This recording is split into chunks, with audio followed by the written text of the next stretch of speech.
नमस्कार, मैं हूँ अनुराधा प्रियदर्शनी। आज मैं आप सभी के समझ बाबा नागार्जुन की एक रचना प्रस्तुत करती हूँ, कई दिनों तक। सुनिएगा।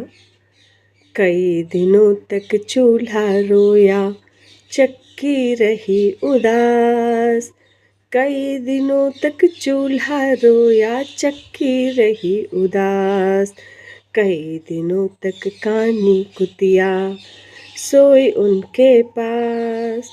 कई दिनों तक कानी कुतिया सोई उनके पास।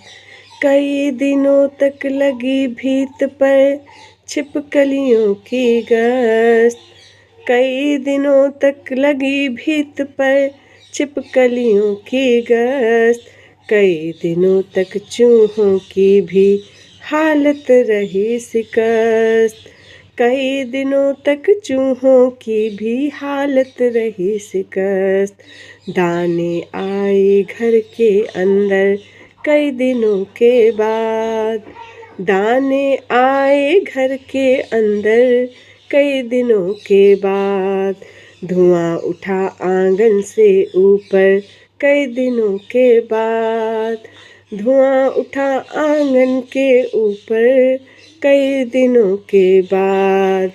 चमक उठी घर भर की आँखें कई दिनों के बाद।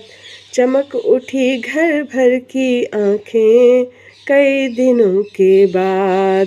कौआ ने खुजलाई पाखें कई दिनों के बाद। कौए ने खुजलाई पाखें कई दिनों के बाद। कई दिनों तक चूल्हा रोया, चक्की रही उदास। कई दिनों तक कानी कुतिया सोई उनके पास, सोई उनके पास। बहुत बहुत धन्यवाद।